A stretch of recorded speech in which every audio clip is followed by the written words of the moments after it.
আসসালামু আলাইকুম। চলো এর কাটিং শুরু করি। এখানে আমরা দুই ভাঁজ করে কাপড় নিয়েছি। এটা আমাদের জয়েন্ট করতে হবে। চওড়াটা আছে আমাদের 20 ইঞ্চি, লম্বাটা আছে 14.5 ইঞ্চি।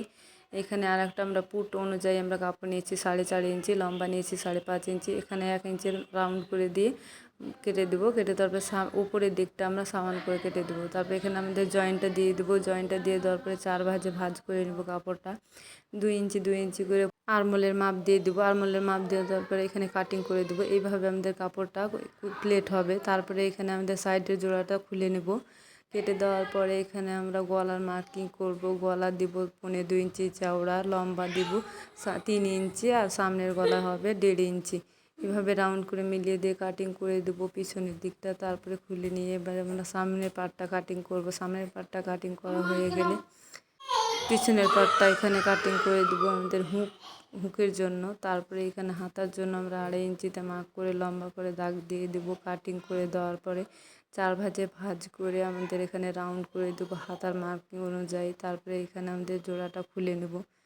খুলে নেওয়ার পরে এখানে আমাদের বডি অনুযায়ী সামনের পার্টটা বসিয়ে দেবো। তারপরে হুবহু সামনের পার্ট অনুযায়ী কাপড় কাটিং করে নেব। তারপরে এখানে সেলাই চালিয়ে দেবো। এখানে পিছন পার্টের কাপড় কাটিং করে নেব। তারপরে দুইটা উল্টে নিয়ে সামনের পার্টটা চাপ সেলাই দিয়ে দেবো। পিছনের পার্টটা চাপ সেলাই দিব না, শুধু কাটিং করে দেবো। তারপরে শোল্ডার জয়েন্ট করব। এখানে আমাদের সাইডে এটা সেলাই করে দিয়ে শোল্ডার জয়েন্ট করব।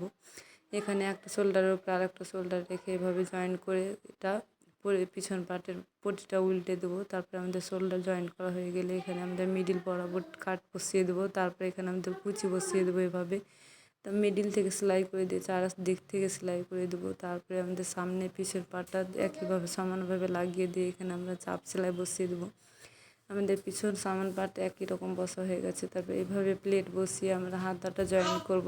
এইভাবে দুটোই হাতা কুচি বসিয়ে আমরা সমানভাবে জয়েন্ট করে দেবো। দুটো হাতা বসা হয়ে গেলে আমাদের এখানে চাপ সেলাই বসিয়ে দিয়েছি হাতাতে। তার সাইডে সেলাই করে দেবো, নিচের মোহর সেলাই করে দেবো। তারপরে বুকের দিকে যেটা জয়েন্ট হয়েছিল বডি পার্টে সেখানে আমাদের এভাবে পুঁথি বসিয়ে দেবো। 6টা 7টা করে পুঁথি এভাবে সুই সুতোতে ভরে এভাবে আমরা পুরোটাই গেঁথে দেবো। এরও গেঁথে দেওয়ার পর আমার জামাটা রেডি। জামাটা ভালো লাগে প্লিজ লাইক